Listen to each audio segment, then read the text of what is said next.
இது மகிமை நேரம்.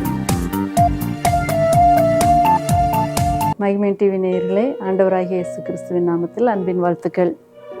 தொடர்ந்து தாவீதினுடைய வாழ்க்கை பயணத்தில் அவருடைய பாதைகள் எவ்வாறு அமைந்தது, அதை அவர் எவ்வாறு ஆண்டவர் அவருக்கு ஆசீர்வாதமானதாக மாற்றி கொடுத்தார் என்பதை சிந்தித்து கொண்டிருக்கிறோம். இந்த நாளிலே முதிர்ச்சி அடைந்த நிலையிலே அவருடைய முதிர்ச்சியின் பாதையை நாம் சிந்திக்க இருக்கிறோம். சங்கீதம் 71 அதிகாரத்தில் வயது முதிர்ந்த நிலையில் அவருடைய பாதை எப்படி இருக்கிறது என்று நமக்கு வெளிக்காட்டுகிறார். ஒருவேளை வயது முதிர்ந்த நிலையில் இதை கேட்டுக்கொண்டிருக்கிற யார் என்றாலும் சரி, உங்களோடு ஆண்டவர் என்று பேச இருக்கிறார். இளைஞர்களுடைய வாழ்க்கையில தான் சோதனைகளும் வேதனைகளும் அல்லது போராட்டங்களும் இருக்குமா? இல்லை, முதியவர்களுக்கும் உண்டு. ஒரு முதியவருடைய ஜெபம் இப்படி இருந்ததான்: ஆண்டவரே, எல்லா காரியத்தையும் நான் கருத்து சொல்லாதபடி என் வாய்க்கு காவல் வையும்.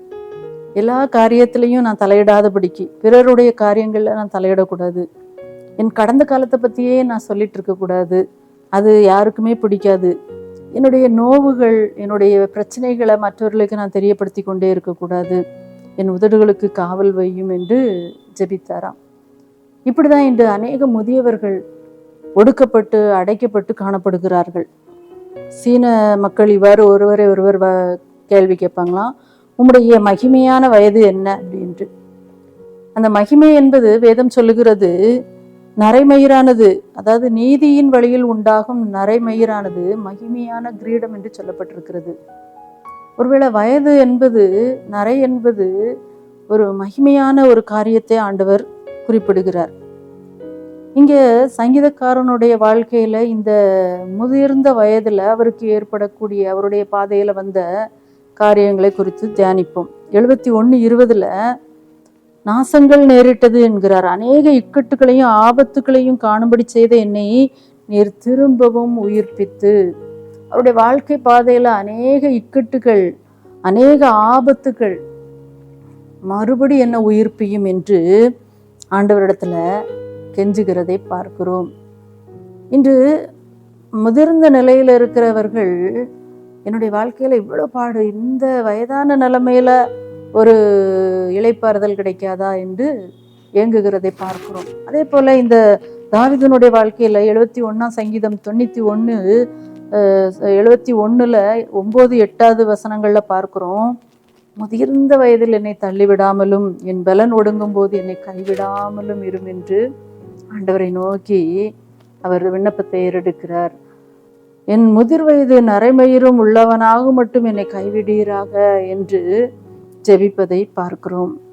ஏனென்றால் அவர் சொல்லுகிறார், நான் அநேகருக்கு ஒரு புதுமையை போலானேன். எல்லாரும் பார்த்து என்னை கிண்டல் பண்ற அளவுக்கு என் நிலைமை இருக்குது. ஒரு கைவிடப்பட்ட ஒரு சூழ்நிலை. 71:12 பார்க்கிறோம்: தேவனே எனக்கு தூரமாகாதேயும், என் தேவனே எனக்கு சகாயம் பண்ண தீவிரியும். எல்லாரும் சுற்றி தான் இருப்பாங்க, உறவினர்கள், குடும்பம், பிள்ளைகள், பேரப்பிள்ளைகள். ஆனாலும் ஒரு தனிமை சூழ்நிலை, ஒரு கைவிடப்பட்ட ஒரு சூழ்நிலை.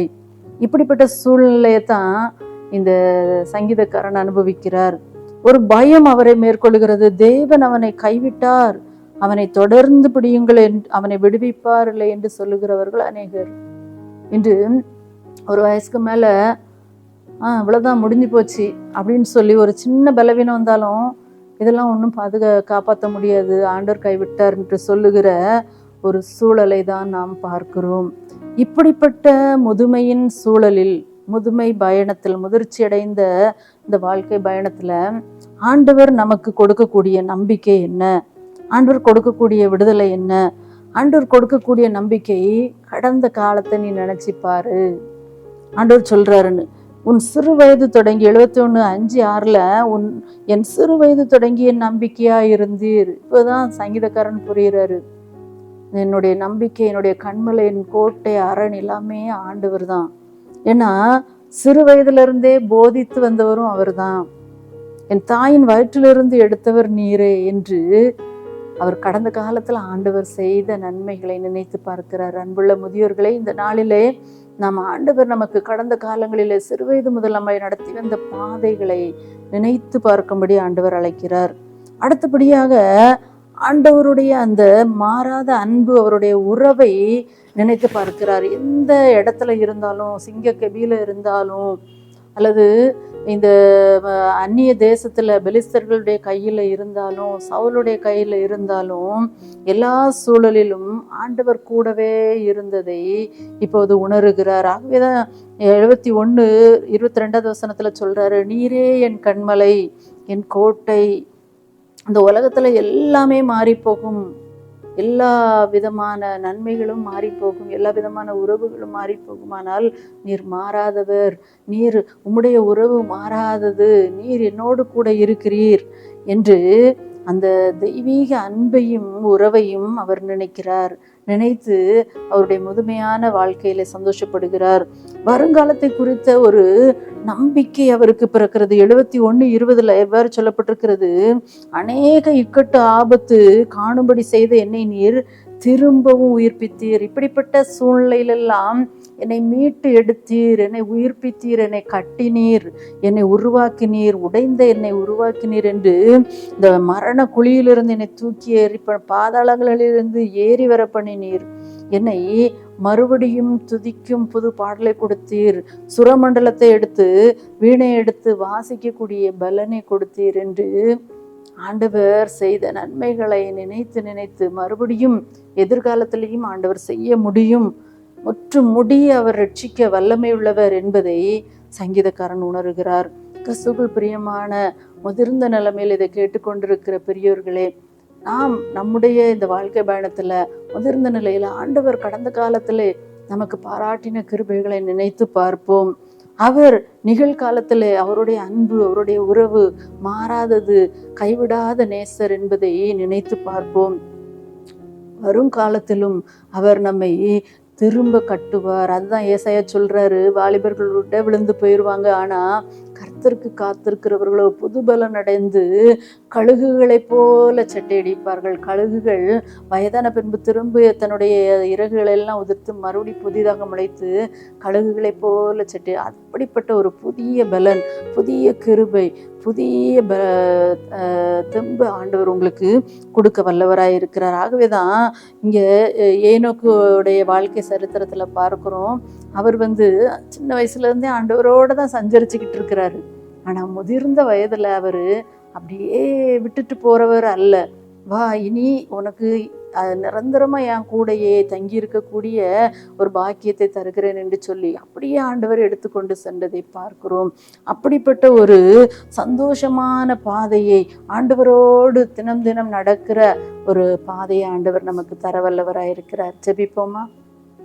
எங்களை நேசிக்கிற நல்ல ஆண்டவரே, எங்களை சிறுவயது தொடங்கி எங்களை ஆண்டவரே தாயின் கற்பத்திலேயே தெரிந்து கொண்டவரே, எங்களுடைய வாழ்க்கை பயணத்திலே ஆண்டவரே எங்களுடைய பாதைகள் எவ்வாறு இருக்கிறதோ அந்த பாதைகளிலே நாங்கள் எப்படி செல்ல வேண்டும், எங்களுடைய பாடுகள் நிறைந்த, அவமானங்கள் நிறைந்த, வியாதிகள் நிறைந்த, துன்பங்கள் நிறைந்த சூழலில், நெருக்கங்கள் நிறைந்த சூழலில் ஒவ்வொரு ஆண்டவரே பயணத்திலும் பாதையிலும் நீர் ஆண்டவரே நாங்கள் எப்படி நடக்க வேண்டும், எவ்வாறு உம்மீது நம்பிக்கை வைத்து நாங்கள் தடைகளை தகர்க்கிறவர் எங்களுக்கு முன்பாக செல்லுகிறார், எந்த சூழலிலும் நான் அதை தாண்டுவேன், மலைகளை தாண்டுவேன் என்ற அந்த அனுபவத்தை சங்கீதக்காரன் மூலமாக எங்களுக்கு கற்றுக் கொடுத்தீங்க. நன்றி சொல்லுகிறோம் அப்பா.